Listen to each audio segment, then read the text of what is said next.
The blood on the snow told Juliana Cross exactly how much time she had left before they caught her. And it wasn't nearly enough. Her legs burned as she pushed through another drift. The winter wind of 1878 cutting through her stolen coat like it was made of nothing more than spider silk. Behind her, somewhere in the white expanse of the Arkansas wilderness, 5 men tracked her with the determination of wolves who had tasted blood. She could hear them calling to each other, their voices carrying across the frozen landscape, promises of what they would do when they found her, making her stomach turn. She had been running for 3 days now, ever since she had witnessed what she was never meant to see in that warehouse in Fort Smith. The smuggling operation, the murdered federal marshal, the money changing hands between men who wore badges and men who should have been wearing chains. When they had spotted her in the doorway, her basket of laundry still clutched in her hands, she had known that her life in that town was over. The leader, a man named Silas Barch who owned half the businesses on the main street, had pointed at her with one bloody hand and said just 2 words that had sent her running into the night. Get her. Juliana stumbled over a hidden root beneath the snow and went down hard, her hands plunging into the icy powder. For a moment, she wanted to just stay there, to let the cold take her before those men could. But the thought of her younger sister back in Benton, safe with their aunt and unaware of the danger Juliana had fled from, gave her the strength to push herself back up. She had come north looking for work, for a better life, and instead she had found only death waiting in the shadows. The tree line thickened ahead, and she forced herself toward it, knowing that the cover might be her only chance. Her breath came in ragged gasps that burned her lungs, each one a small agony in the freezing air. The men behind her were experienced trackers, hunters who knew these woods better than she ever would. But she had desperation on her side, and fear was a powerful motivator. She burst through a line of bare cottonwoods and nearly collided with a horse. Juliana let out a startled cry and fell backward into the snow, looking up at the rider with wild eyes. For one terrible moment, she thought it was one of them, that they had somehow gotten ahead of her. But the man sitting astride the big roan gelding was not one of Silas Barch's hired killers. He was younger than she expected, maybe 25 or 26, with dark hair that fell nearly to his shoulders beneath a worn hat.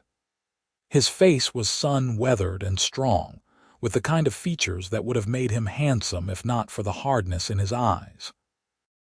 Those eyes swept over her, taking in her torn dress beneath the coat, her bleeding hands, the pure terror written across her face. Then they shifted to the woods behind her, where the voices were getting closer. The cowboy's jaw tightened. He swung down from his horse in one fluid motion and pulled a rifle from the scabbard on his saddle. When he looked at her again, something in his expression had changed, gone from wary to determined in the space of a heartbeat. "How many?" he asked, his voice low and rough. "5, Juliana managed, struggling to her feet. "They're going to kill me." "Not today, they're not." He moved between her and the direction of the voices, his rifle held ready. Then he turned his head slightly, those hard eyes finding hers again. "Get behind me now." Juliana did not hesitate. She scrambled behind him, using his body and the horse as a shield, her heart hammering so hard she thought it might break through her ribs. The cowboy stood perfectly still, waiting, his breath forming small clouds in the frigid air. She could see the tension in his shoulders, the way his gloved hands held the rifle with easy familiarity. The first of the 5 men broke through the tree line about 30 yards away, followed quickly by 2 more.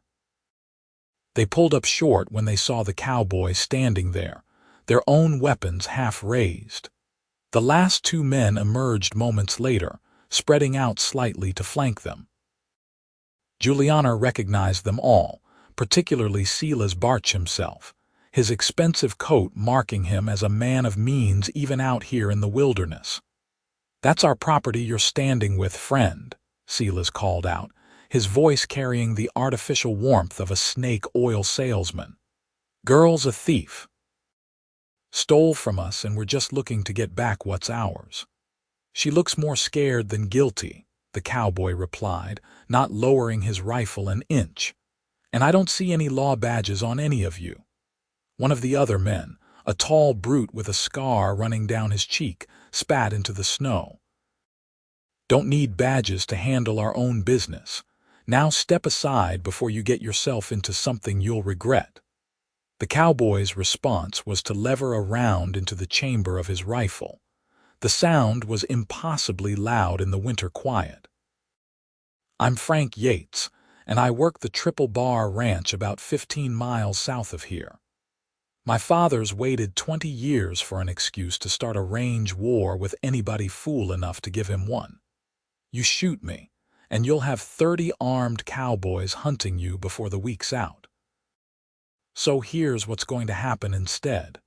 You're going to turn around and head back the way you came, and you're going to forget you ever saw this girl." Silas Barch's face darkened. "You don't know what you're getting into, boy. That girl witnessed something she shouldn't have. We can't just let her walk away." "Then I guess we have ourselves a problem," Frank said quietly, and Juliana heard something deadly in his tone. "Because she's under my protection now, and I don't give up what's mine." The 5 men exchanged glances, calculating odds and risks. Juliana could see the murder in their eyes, the desire to simply gun down this stranger and take her. But Frank Yates had called their bluff about the law, and his threat about the ranch seemed to carry weight. Finally, Silas raised a hand to his men. "This isn't over," he said, looking past Frank to where Juliana stood. "We'll find you again, girl, and next time there won't be some cowboy playing hero. You come near her again, and it won't be my father's ranch you need to worry about," Frank said. "It'll be me." The threat hung in the air for a long moment. Then Silas jerked his head, and the 5 men began backing away, moving into the trees but not turning their backs. Only when they had disappeared completely into the woods did Frank lower his rifle slightly. He stood there for a full minute, listening, before he finally turned to face Juliana. Up close, she could see that his eyes were a startling shade of blue-gray, like winter sky reflected in ice. Those eyes studied her with an intensity that made her feel exposed, vulnerable in a different way than she had felt with the 5 men. "You hurt?" he asked. Juliana shook her head, not trusting her voice yet. Now that the immediate danger had passed, she was shaking violently, her legs threatening to give out beneath her. Frank must have seen it because he reached out and caught her elbow, steadying her. His grip was firm but gentle. "Easy now. You're safe. But we need to get moving before they decide to come back with reinforcements or try to circle around. Can you ride?" "Yes," she managed, the word coming out as barely more than a whisper. He nodded and guided her toward his horse. The big roan stood calmly, apparently unbothered by the confrontation. Frank helped her up into the saddle first, his hands careful as he supported her weight, then swung up behind her. Juliana stiffened as she felt him settle against her back, his arms coming around her to grip the reins. "Hold on," he said, and then they were moving. Frank guided the horse through the woods with the confidence of someone who knew the land, taking paths that Juliana would never have seen on her own. She clutched the saddle horn, acutely aware of the warmth of him behind her, the solid strength of his chest against her shoulders. After 3 days of running, of cold and fear and exhaustion, the simple fact of another human being offering protection rather than violence was almost overwhelming. They rode for over an hour before Frank finally slowed the horse. They had come down out of the hills into flatter country, where the snow was not quite as deep and the wind had died to a whisper. In the distance, Juliana could see buildings, the outline of a ranch emerging from the white landscape. "Triple Bar," Frank said, his breath warm against her ear. "My family's place. You'll be safe here while we figure out what to do next." "Why are you helping me?" The question came out before Juliana could stop it. "You don't even know me. I could be everything those men said I was." Frank was quiet for a moment as the horse walked steadily forward. "My mother died when I was 12, he finally said. "Pneumonia took her one winter, and there was nothing any of us could do about it. Before she passed, she made me promise her something. She said that if I ever saw someone in need, really in need, I should help them the way she would have. She said that was how we keep good people alive in the world even after we're gone." He paused. "When I saw your face back there, the fear in it, I knew you were running from something real. Something bad. And I knew what my mother would have wanted me to do." Juliana felt tears prick her eyes, the first tears she had allowed herself since she had started running. "Thank you," she whispered. "Don't thank me yet," Frank said, but there was something almost gentle in his rough voice. "We still need to figure out who those men are, and what you saw that's got them willing to commit murder to keep quiet." The Triple Bar Ranch was larger than Juliana had expected, with a sprawling main house and several outbuildings arranged around a central yard. As they rode in, a few cowboys emerged from the barn, their eyes tracking the unfamiliar woman sitting in front of Frank Yates with obvious curiosity. But Frank ignored them, guiding the horse directly to the main house. An older man stepped out onto the porch before they could dismount, his weathered face creased with concern. He was tall, though age had stooped his shoulders slightly, and he wore his authority like a second skin. This had to be Frank's father. "Frank," the man said, his gaze moving from his son to Juliana and back again. "What's this about?" "Found her being hunted by 5 men up in the hills near Barren Creek," Frank said, swinging down from the saddle. He reached up to help Juliana down, and she was grateful for the assistance as her legs nearly buckled when they hit the ground. "They wanted her dead, Pa. Said she witnessed something she shouldn't have." The older man's expression darkened. "Bring her inside. We'll talk there."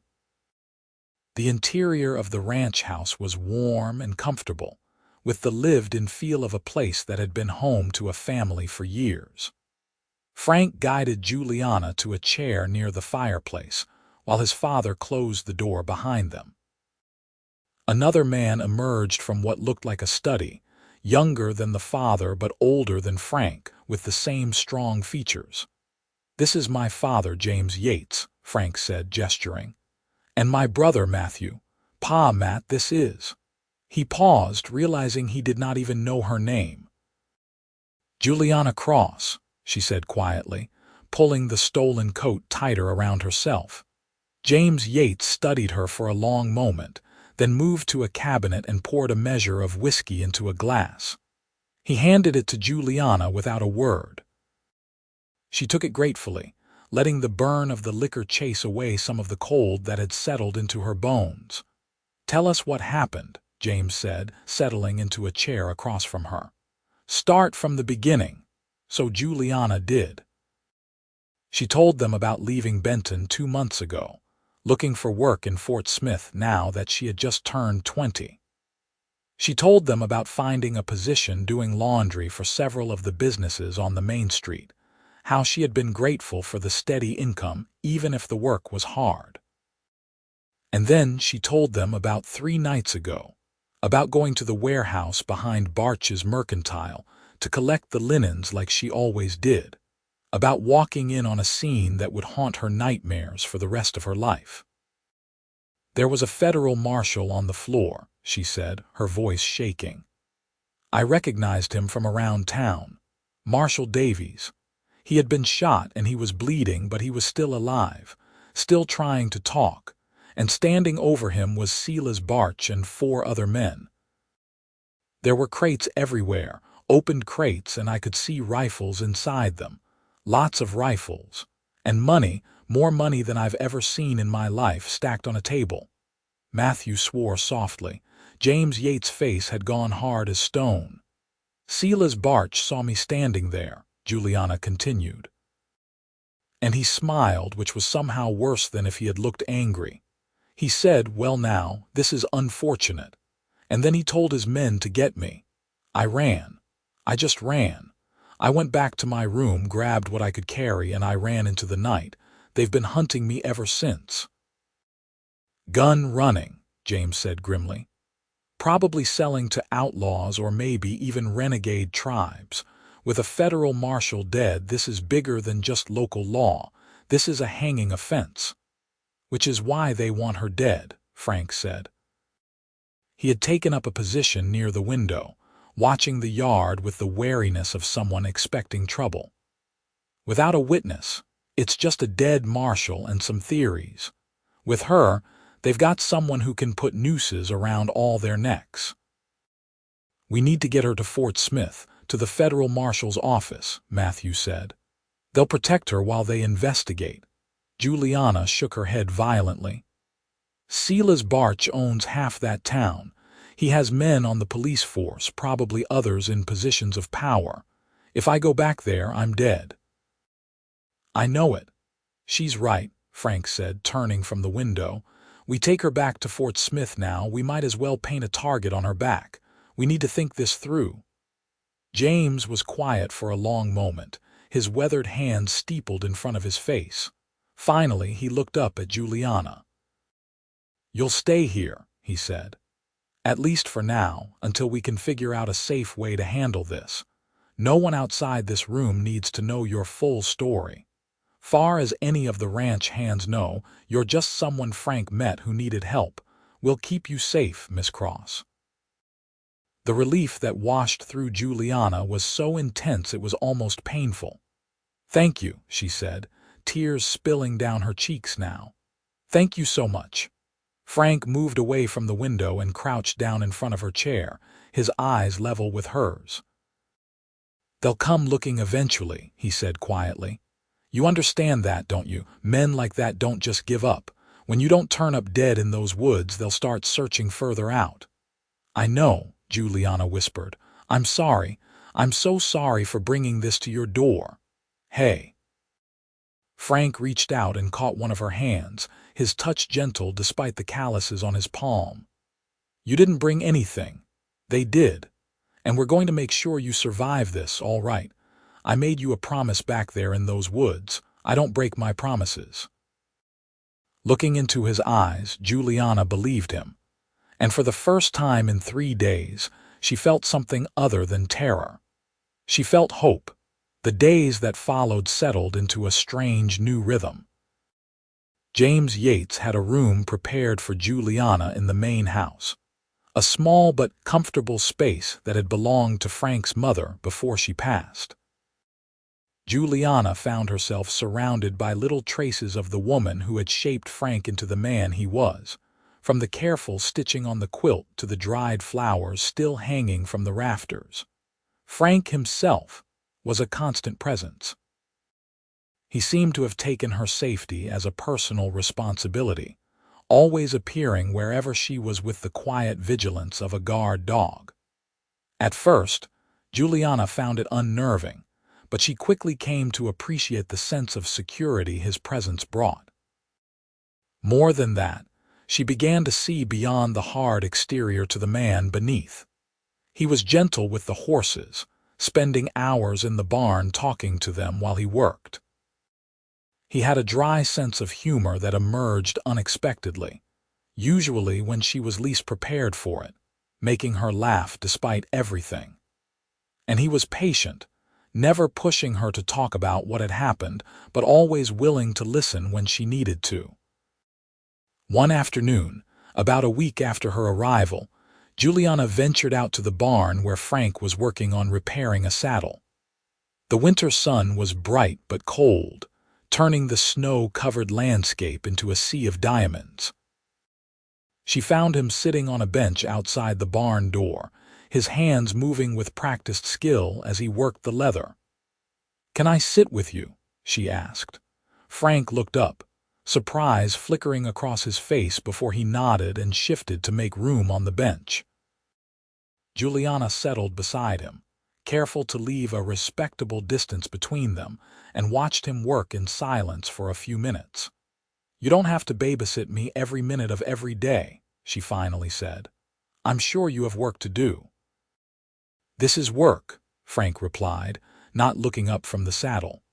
"Ranch doesn't stop running just because we've got a guest. You know what I mean." Juliana plucked at the hem of her borrowed dress, one of several that had belonged to Frank's mother and had been altered to fit her. "You've barely left the house since I arrived. Your brother has been handling most of the ranch work." Frank set down his tools and turned to face her. "Those men are still out there, Juliana, and they're not going to stop looking for you. Until we figure out a permanent solution, I'm not taking any chances with your safety." The way he said her name sent a small shiver through her that had nothing to do with the cold. "I appreciate everything you've done for me, Frank, everything you're doing. But I don't want you to rearrange your whole life around me. It's not fair to you." "Life's not fair," Frank said bluntly. "If it was, you wouldn't have seen what you saw, and I wouldn't have found you running for your life through the snow. But I did find you, and now you're my responsibility." "I'm not a responsibility," Juliana said, a flash of irritation breaking through. "I'm a person." Frank's lips quirked in what might have been a smile. "I know you're a person, a stubborn one, apparently." He picked up the leather working tool again, but his movements were slower now, more thoughtful. "My mother used to say that people come into our lives for a reason, that there are no real coincidences, just opportunities we're meant to take or miss. I've been thinking about that a lot lately." "What do you mean?" He was quiet for a long moment, his hands stilling on the leather. "I mean that I was supposed to be in town that day, not up in those hills. I had planned to ride into Benton to pick up supplies. But something made me change my mind last minute, made me decide to check the North Range instead. And that decision put me exactly where I needed to be to find you." He looked at her then, his blue-gray eyes intense. "Maybe that's coincidence, or maybe it's something else." Juliana's heart was beating faster now, a warmth spreading through her chest that had nothing to do with the winter sun. "What are you saying, Frank?" "I'm saying that I'm glad I found you," he said simply. "And I'm not treating your safety like a chore or an obligation. I'm doing it because I want to. Because when I think about something happening to you, it makes me feel like I've been kicked by a horse." He paused, a faint color rising in his weathered cheeks. "That probably sounds foolish. We barely know each other." "It doesn't sound foolish," Juliana said softly. She reached out slowly, giving him time to pull away if he wanted, and placed her hand over his. "I feel it too, this connection between us. I don't understand it, but it's there." Frank turned his hand over beneath hers, his calloused fingers curling gently around hers. They sat there in the winter sunlight, hands clasped, not speaking but not needing to. Something had shifted between them, some unspoken acknowledgement of feelings that were growing despite the circumstances, maybe even because of them. The moment was broken by the sound of hoofbeats approaching the ranch. Frank was on his feet instantly, his hand dropping to the gun at his hip, positioning himself between Juliana and the approaching rider. But his posture relaxed when he recognized the horse and its rider. "It's all right," he said, though he did not move away from her. "That's Deputy Miller from Benton. He's a good man." The deputy was a stocky man in his 40s with a graying beard and tired eyes. He pulled his horse to a stop in front of the barn and tipped his hat to them both. "Frank, Madam." His gaze lingered on Juliana with curiosity but not suspicion. "I'm looking for your father. He around, in the house," Frank said. "What's this about? Official business?" the deputy said, swinging down from his horse. "Nothing for you to worry about. Just need to talk to him about some matters up in Fort Smith." Frank and Juliana exchanged glances. "I'll get him," Frank said, but his hand found Juliana's again for just a moment, squeezing gently in reassurance before he headed toward the house. Left alone with the deputy, Juliana felt her anxiety spike, but Deputy Miller simply smiled at her kindly. "Cold day to be sitting outside, madam." "You must be tougher than you look." "Just getting some fresh air," Juliana said carefully. "Nothing wrong with that." The deputy looked around the ranch with appreciation. "The Yates family runs a good operation here. Been coming out here for years on various bits of business. They're good people." Salt of the earth. Before Juliana could respond, James Yates emerged from the house with Frank right behind him. The ranch owner's face was carefully neutral as he approached the deputy. "Miller, what brings you out this way?" "Got some news from Fort Smith," the deputy said, his expression growing serious. "Marshal Davies died 3 days ago. They found his body in the warehouse district, shot twice in the chest. Federal marshals are swarming the place now, investigating." James nodded slowly. "That's terrible news." "Davies was a good man." "He was," Miller agreed. "They're looking for witnesses, anyone who might have seen something. Apparently there was some evidence of illegal activity in the area, possibly gun running. This is big, James, the kind of big that brings a lot of federal attention to a place." "I imagine Silas Barch isn't too happy about federal marshals poking around his businesses," Frank said, his tone carefully casual. Deputy Miller's eyes narrowed slightly. "What makes you say that?" "Just that Barch seems like the kind of man who doesn't like people looking too closely at his operations," Frank said with a shrug. "But that's just speculation on my part." The deputy studied Frank for a long moment, then glanced at Juliana again. Something flickered in his eyes, a suspicion maybe, or perhaps just careful thought. "You wouldn't happen to know anything about this, would you? Any of you?" "Why would we?" James asked, his voice level. "Because about a week ago, a young woman disappeared from Fort Smith right around the time of the marshal's death. Girl named Juliana Cross, worked doing laundry for several businesses including Barch's Mercantile. Nobody's seen her since. And Barch has been asking around, very interested in finding her." Miller's gaze moved to Juliana.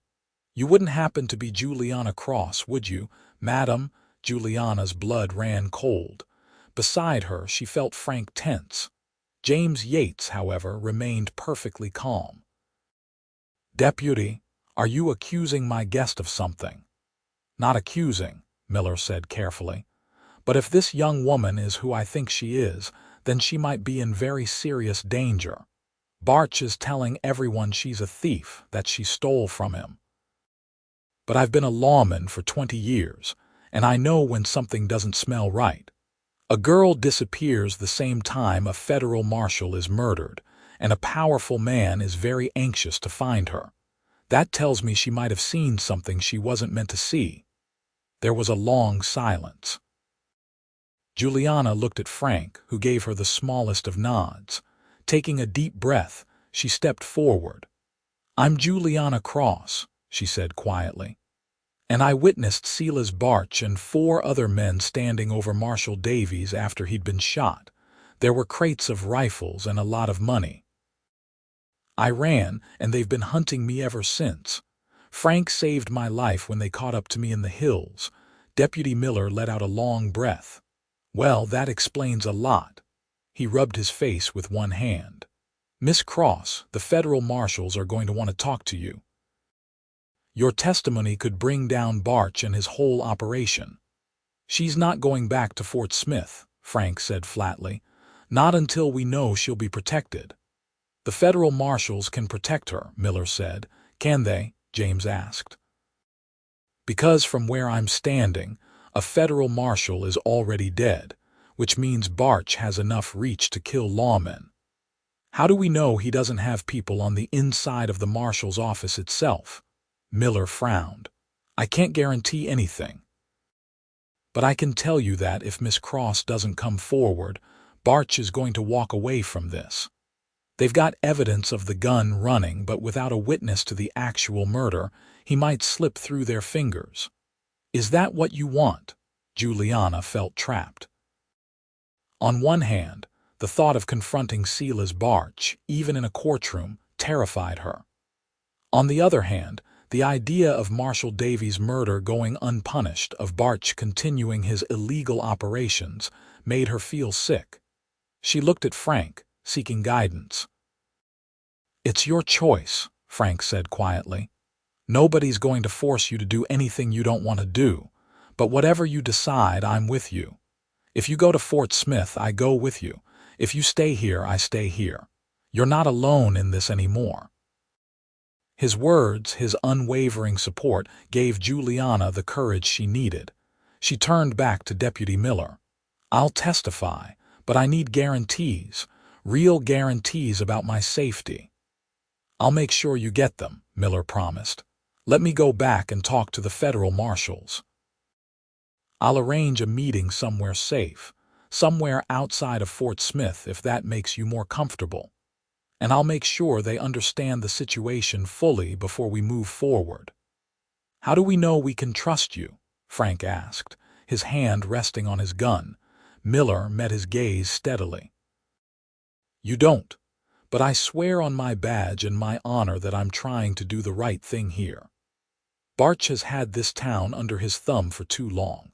If Miss Cross can help bring him down, then I'm going to do everything in my power to make sure she gets that chance." There was something in the deputy's eyes, a sincerity that Juliana found herself believing. She nodded slowly. "All right, set up the meeting, but Frank comes with me. That's not negotiable." "Wouldn't dream of suggesting otherwise," Miller said. He looked at James. "Thank you for being straight with me. I know that wasn't easy."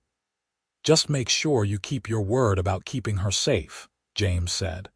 "Because if anything happens to that girl, you're going to have more than just federal marshals to worry about." The threat was clear, and Miller nodded his understanding.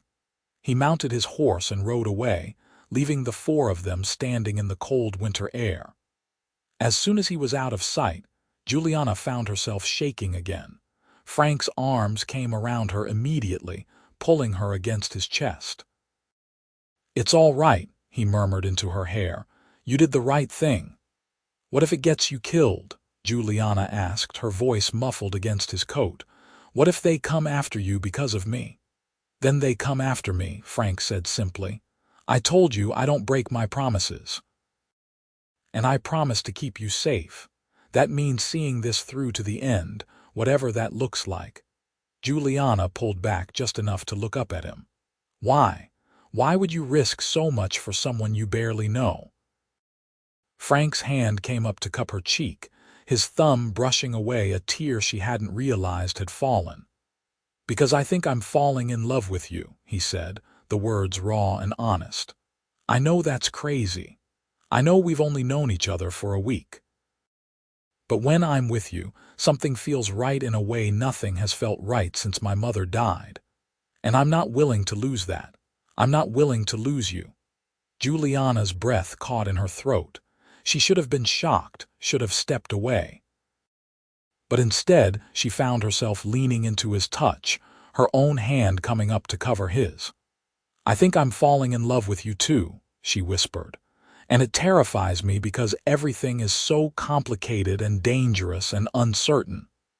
"Then we'll figure it out together," Frank said. And then he kissed her.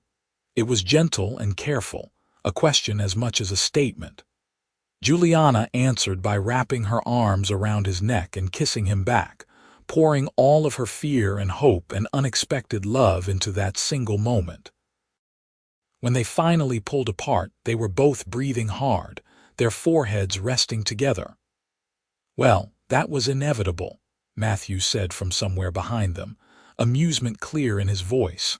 Frank laughed, a real laugh that Juliana had never heard from him before. It transformed his face, made him look younger and less burdened. "Go away, Matt. I'm going, Matthew said, but Juliana could hear the smile in his voice. But Pa wants to talk to both of you. Inside, where it's warm and there's less kissing happening in public. Reluctantly, Frank released Juliana, though he kept hold of her hand as they walked back to the house. Inside, James Yates was waiting with a serious expression on his weathered face. He gestured them both to sit, then poured himself a whiskey before settling into his chair. I'm not going to lecture you two about the complications of what's clearly developing between you, he said, his eyes moving from Frank to Juliana and back again. You're both adults, and you're both dealing with extraordinary circumstances. But I need you both to think very carefully about what happens next. What do you mean? Frank asked.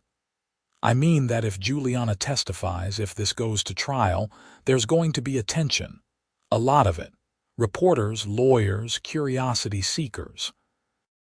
The Yates name is going to be connected to all of it because you're the one who saved her, Frank. That could bring trouble to this ranch, to this family. I don't care, Frank said immediately. I know you don't, James said patiently, but I need you to think about it anyway. Think about Matthew, about the ranch hands, about everything we've built here. I'm not saying we shouldn't help Miss Cross. I'm just saying you need to go into this with your eyes open. Juliana felt guilt wash through her again. Maybe I should just leave, she said quietly. Go somewhere far away, start over. That way none of you would be in danger. No. Frank's hand tightened on hers. That's not happening. We're seeing this through. Frank's right, James said, surprising them both. Running might keep you alive short term, but it won't solve the real problem. And leaving aside everything else, a federal marshal is dead. That needs to be answered for. I'm not saying this is going to be easy, but I am saying we're with you. The Yates family doesn't abandon people in need. Thank you, Juliana said, her voice thick with emotion. I promise I'll do everything I can to make sure this doesn't blow back on you. Just focus on staying alive and telling the truth, James said. We'll handle the rest. 3 days later, Deputy Miller returned with arrangements for a meeting.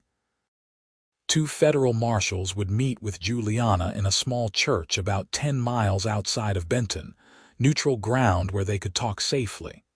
Frank would accompany her, as would Deputy Miller himself. The meeting was set for the following afternoon. Juliana barely slept the night before. She lay in bed, staring at the ceiling, thinking about everything that could go wrong. When dawn finally came, she rose and dressed carefully in one of her borrowed dresses, trying to prepare herself mentally for what was coming. Frank was waiting for her when she came downstairs. He looked like he had not slept much either, his eyes shadowed but alert. He crossed to her immediately and took both of her hands in his. Whatever happens today, you're going to be all right, he said. I'm going to make sure of it. I know, Juliana said, and realized she meant it. In the short time she had known Frank Yates, he had become her anchor, the one solid thing in a world that had been turned upside down. Frank, if something goes wrong, if they manage to get to me, I need you to know that meeting you, falling for you, has been the best thing to come out of this nightmare. Nothing's going to go wrong, Frank said fiercely. He pulled her into his arms, holding her tightly. But I need you to know that if anything did happen, I would spend the rest of my life making sure the men responsible paid for it. Juliana pulled back to look at him. Promise me something else. Promise me that if the worst happens, you'll move on. You'll find someone else to love, someone who doesn't come with all this danger and complication. Promise me you won't waste your life on revenge. I can't promise that, Frank said honestly.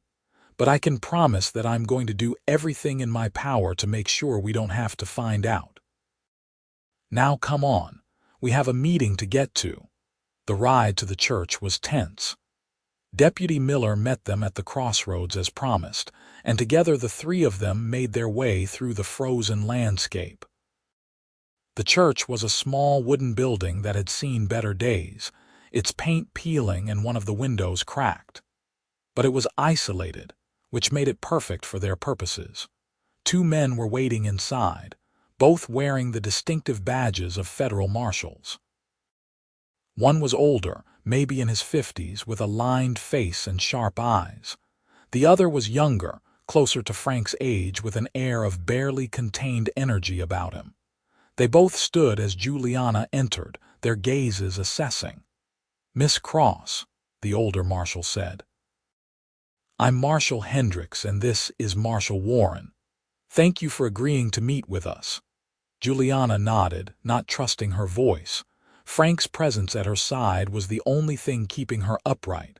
For the next 2 hours, Juliana told them everything.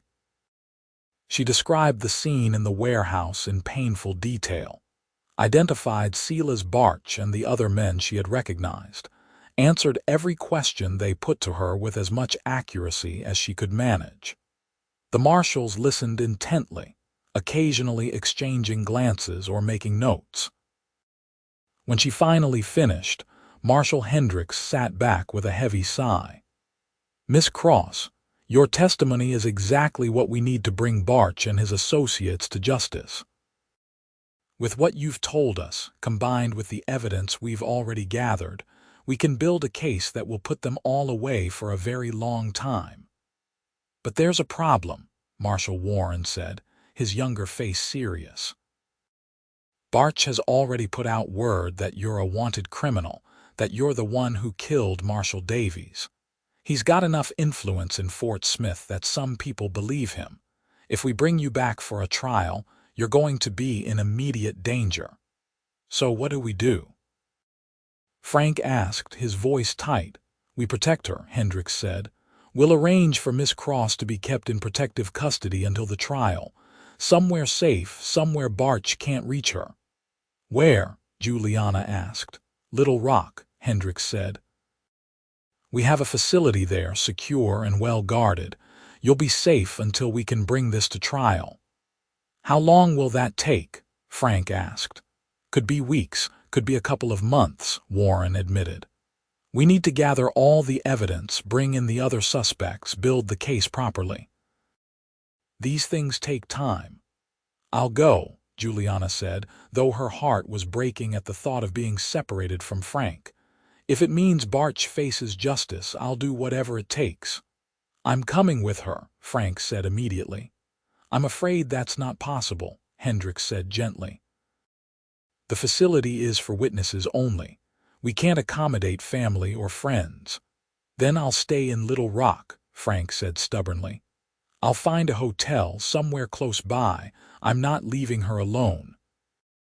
Hendricks looked like he wanted to argue, but something in Frank's expression must have convinced him it would be pointless. "That's your choice. But understand that you won't be able to see Miss Cross until the trial. Once she's in protective custody, she's isolated until she testifies." Frank looked at Juliana and she saw the struggle in his eyes. She reached out and took his hand. "It's all right," she said softly. "Knowing you're nearby will be enough. I can do this if I know you're waiting for me on the other side." "I'll be waiting," Frank promised. "However long it takes, I'll be there." The arrangements were made quickly after that. Juliana would travel to Little Rock with the two marshals the following day, giving her one more night at the Triple Bar Ranch. Frank would follow a day later, giving him time to make arrangements with his family about the ranch work. That last night at the ranch was bittersweet. After dinner, Frank and Juliana walked out to the barn together, needing privacy for their goodbye. The winter stars were brilliant overhead, cold and distant but beautiful nonetheless. "I'm scared," Juliana admitted, leaning against the barn wall and looking up at the sky. "Not just about the trial, but about us.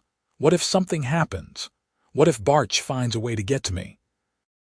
What if you decide that all of this is too much trouble and move on?" Frank stepped in front of her, blocking out the stars, becoming her whole world in that moment. "I'm not going anywhere," he said, his hands coming up to frame her face.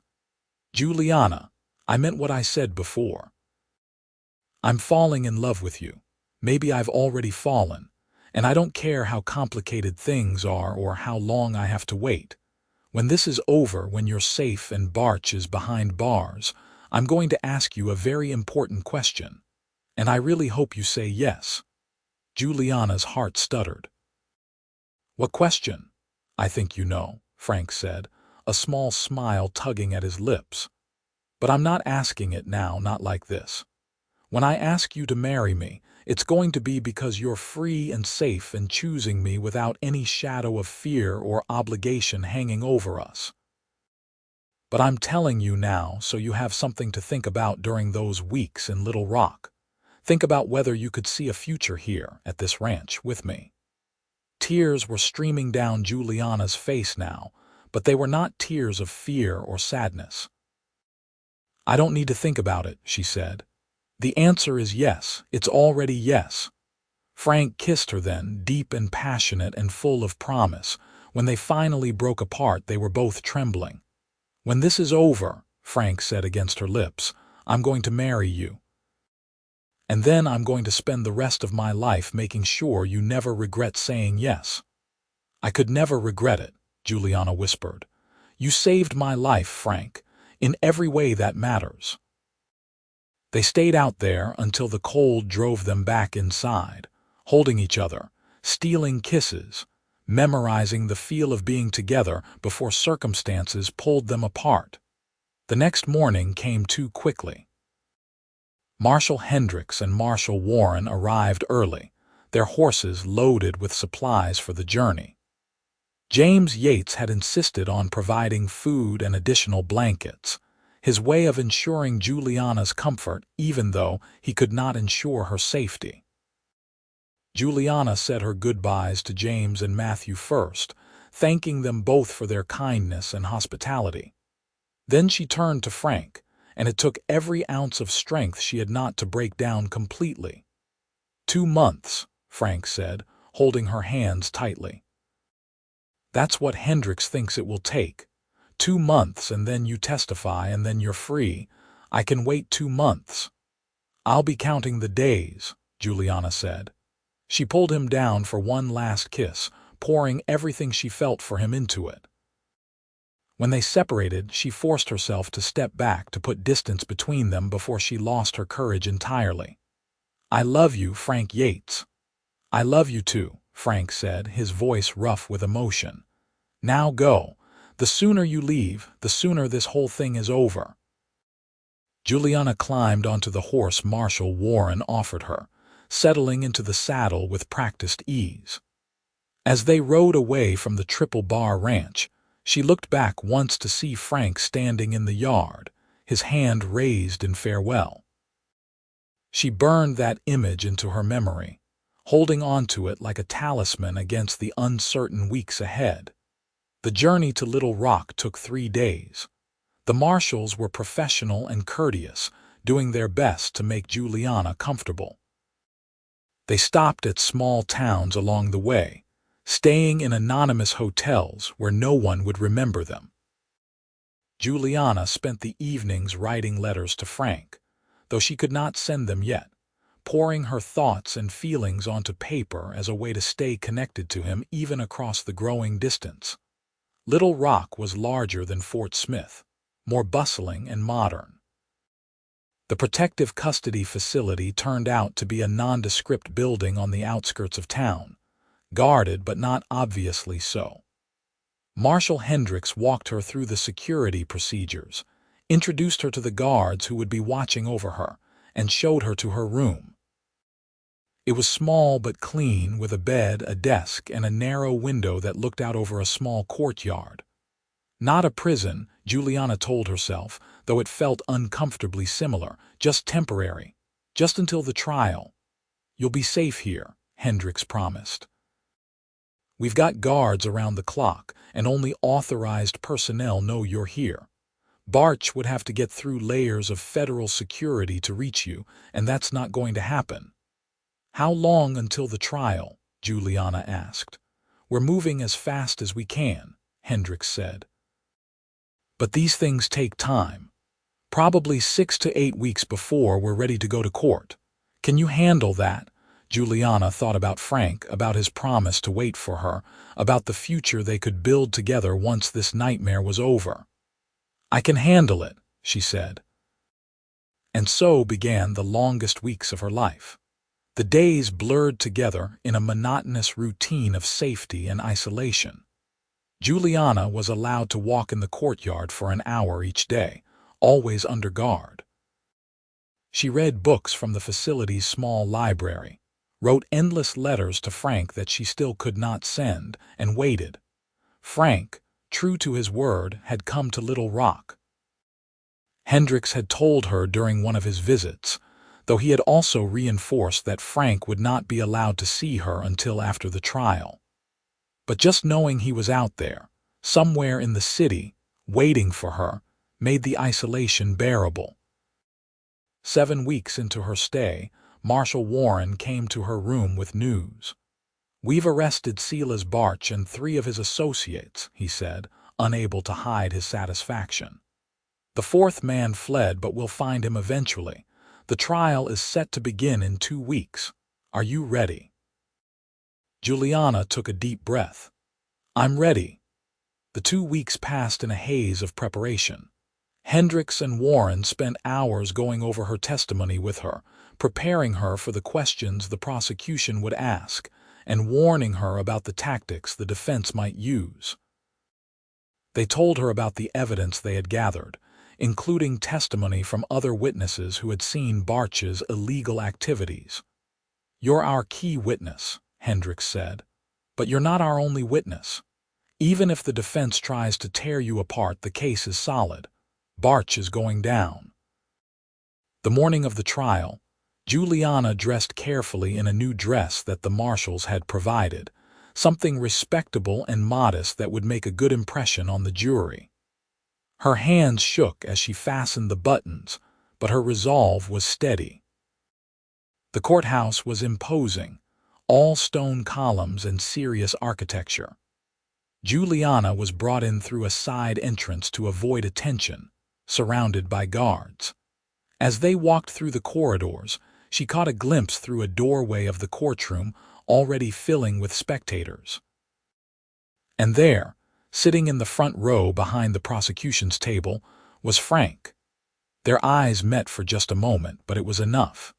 He looked older somehow, worn down by the weeks of waiting, but his gaze was steady and full of love and support.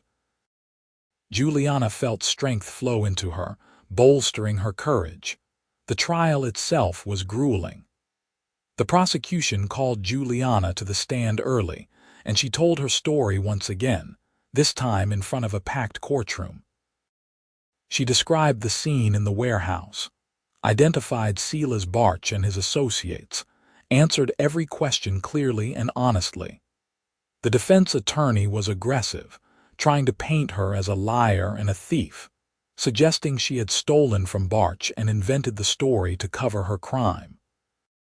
But Juliana held firm, refusing to be shaken. And when the defense implied that her relationship with Frank had somehow influenced her testimony, the prosecution objected so strenuously that the judge threatened to hold the defense attorney in contempt. The trial lasted 5 days. Other witnesses testified, including a clerk from the Mercantile who had noticed discrepancies in Barch's records. Federal agents detailed the evidence they had found in the warehouse, including the murder weapon. Slowly, piece by piece, the case against Silas Barch and his associates was built into something undeniable. On the 6th day, the jury returned with their verdict, guilty on all counts for all 4 defendants: murder, gun running, conspiracy. The sentences would be handed down the following week, but everyone knew what they would be: death by hanging for Barch and the man who had actually pulled the trigger. Long prison sentences for the other 2. As the courtroom erupted in noise, Juliana felt something release inside her. It was over. The nightmare that had begun that night in Fort Smith was finally, truly over. She looked immediately for Frank and found him already moving toward her, pushing past the guards who tried to stop him. Marshal Hendricks waved the guards back with a small smile. Let him through. And then Frank's arms were around her and Juliana was crying and laughing at the same time. "It's over," she gasped into his shoulder. "It's really over." "You were amazing," Frank said, his voice thick with emotion. "So strong and brave. I'm so proud of you." They stood there in the courtroom, holding each other while chaos swirled around them, and Juliana felt truly safe for the first time in months. The formalities took another week to sort out.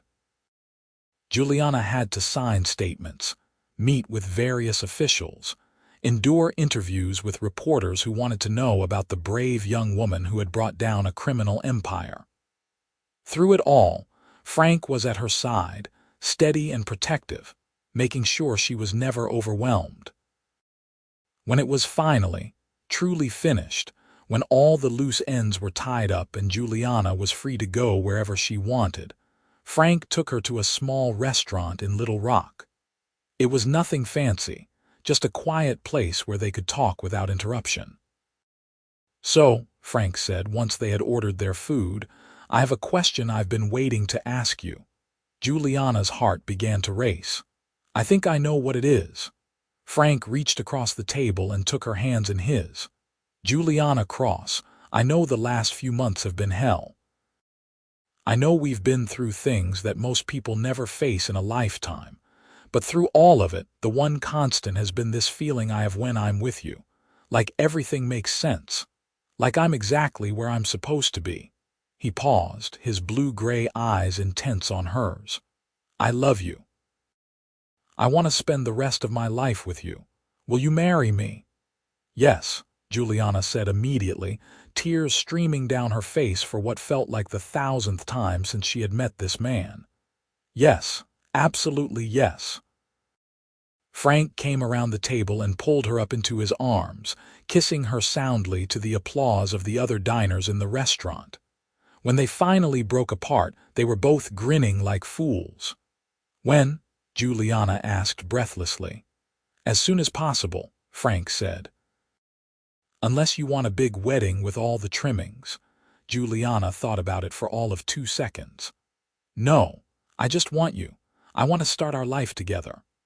They were married 3 days later in a small church in Little Rock, with Marshal Hendricks and Marshal Warren serving as witnesses. It was simple and quick, but it was perfect. When the preacher pronounced them husband and wife, Juliana felt like a chapter of her life had closed and a new one was beginning. The journey back to the Triple Bar Ranch as Mrs. Juliana Yates was one of the happiest of her life. Frank held her close as they rode, stopping frequently to kiss her and whisper how much he loved her. When they finally crested the hill that overlooked the ranch, Juliana felt a surge of homecoming so strong it nearly took her breath away. James and Matthew were waiting in the yard, having received Frank's telegram about the marriage. James embraced Juliana warmly, welcoming her officially into the family. Matthew just grinned and said he had known it was inevitable from the moment Frank had brought her home that first day. The ranch became Juliana's home in a way she had never experienced before. She threw herself into learning everything about running a ranch, from keeping the books to helping with the horses. Frank was patient with her, teaching her everything she wanted to know, never making her feel inadequate for the things she didn't know yet. At night, in the bedroom that had once belonged to Frank's mother and was now theirs, they lay together and talked about their future. Frank told her about his dreams of expanding the ranch, of building something that could be passed down to their children. Juliana told him about wanting to help other women who might find themselves in desperate situations, maybe starting a kind of shelter or safe house. "We'll do all of it," Frank promised, holding her close. "We'll build the life we want together." 1 year after Juliana had first stumbled into Frank's path in those frozen woods, she discovered she was pregnant. Frank's joy was immediate and overwhelming. He spent the next 8 months hovering over her, driving her crazy with his overprotectiveness, but also making her feel more loved than she had ever imagined possible. Their son was born in the spring of 1880, a healthy baby boy with his father's blue-gray eyes and a powerful set of lungs. They named him James, after Frank's father, and the elder James Yates cried when they told him. Life settled into a rhythm that was busy and demanding but deeply fulfilling. The ranch prospered under the combined efforts of the Yates family. Juliana proved to have a head for numbers, taking over much of the bookkeeping and business side of operations. Frank and Matthew handled the day-to-day running of the ranch, their partnership as brothers strengthened by mutual respect. 2 years after James was born, Juliana gave birth to a daughter they named Sarah, after Frank's mother. The little girl had Juliana's dark hair and stubborn streak, keeping them all on their toes from the moment she could walk. Juliana never forgot the months of fear and running, the desperate terror of being hunted. But those dark memories were balanced by the life she had built with Frank, by the love they shared, and the family they were raising. Sometimes, lying in bed at night with Frank's arm around her and the sound of their children sleeping nearby, she thought about that moment in the woods when he had stepped between her and danger. "What are you thinking about?" Frank would ask, somehow always knowing when her mind wandered back. "About the day you found me," Juliana would say. "About how you told me to get behind you and how you meant it in every possible way. You didn't just protect my body that day, Frank. You protected my heart, my future, my hope. You gave me back my life." "You gave me mine too," Frank would say, pulling her closer. "Before you, I was just going through the motions. After you, everything had color and meaning and purpose. You're my purpose, Juliana. You and our children and the life we're building together." Years passed, bringing both challenges and joys. The ranch continued to grow and prosper. Young James grew into a serious boy who loved the horses as much as his father did. Sarah proved to be fearless, always getting into mischief and keeping everyone entertained with her antics. When Juliana was 30, they had one more child, another son they named Thomas. By then, the elder James Yates had passed away peacefully in his sleep, leaving the ranch to Frank and Matthew to run together. The brothers proved to be excellent partners, their different strengths complementing each other perfectly. Matthew eventually married as well, bringing his own wife to the ranch and starting his own family.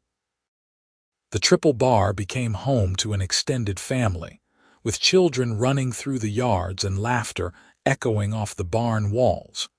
Juliana kept her promise to help other women in need. With Frank's full support, she turned one of the old bunkhouses into a shelter for women fleeing dangerous situations.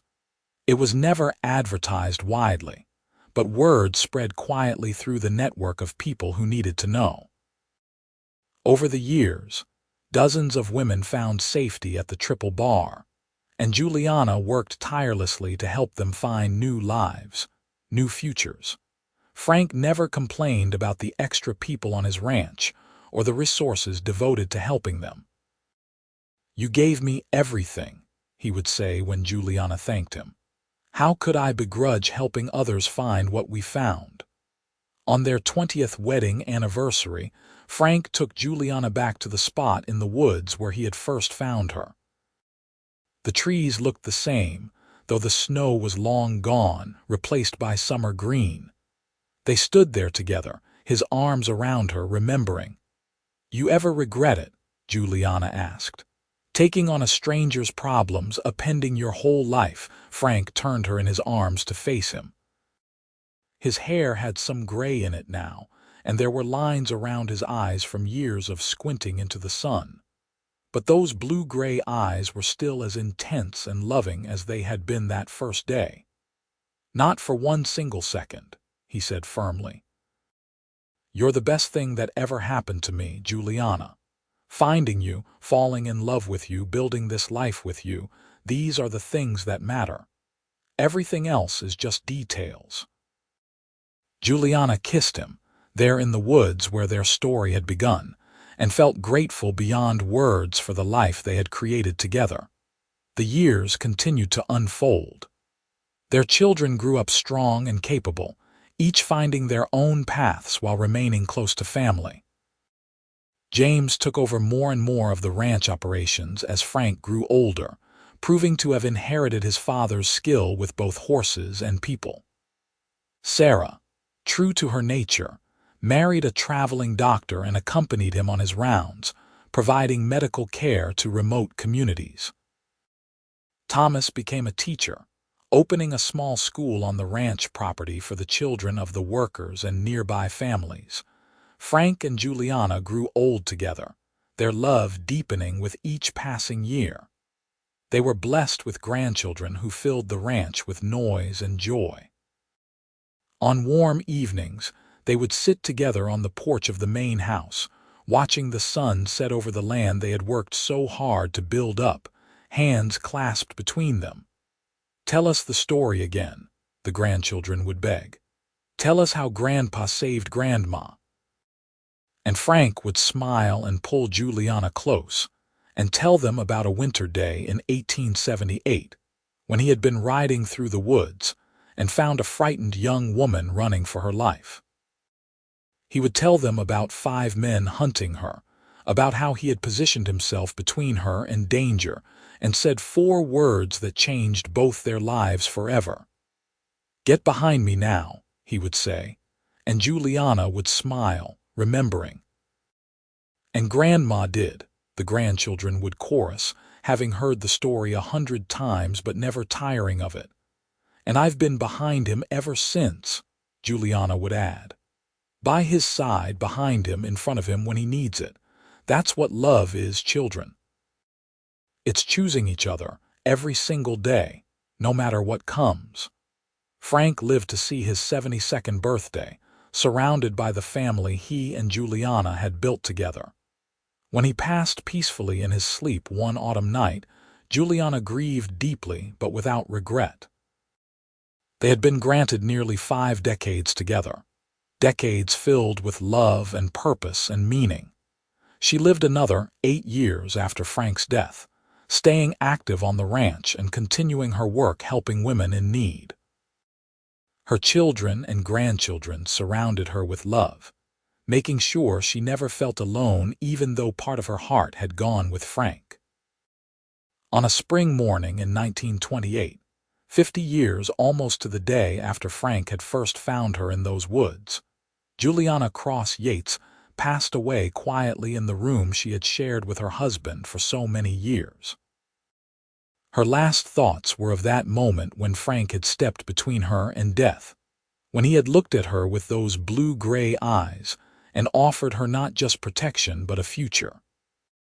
She was buried beside Frank on a hill overlooking the Triple Bar Ranch, under a stone that read simply, "Juliana Cross Yates, beloved wife, mother, and friend, she ran from death and found love." The ranch continued on, passed down through generations, each one knowing the story of how it all began. The shelter Juliana had started grew and formalized, eventually becoming a recognized organization that helped hundreds of women over the decades. The Yates family remained a pillar of the community, known for their integrity, their compassion, and their unwavering commitment to helping those in need. And on quiet winter days, when the snow fell soft and white over the Arkansas hills, people would sometimes talk about the love story that had started it all. About 5 men hunting a woman through winter, about a cowboy who found her first and said, "Get behind me now," and about how that single moment of courage and compassion had created a legacy that lasted generations. It was a story worth telling, worth remembering, worth passing down. A story of danger and courage, fear and faith, but most of all of love that transcended circumstances and built something beautiful and lasting from the ashes of terror and desperation. Frank and Juliana Yates had found each other in the worst possible circumstances, but they had chosen to build the best possible life together. And in the end, that choice, renewed every single day for 50 years, was what mattered most. Their story became legend in that part of Arkansas, told and retold with each generation. A reminder that even in the darkest moments, even when death seems certain and hope feels lost, love can find a way.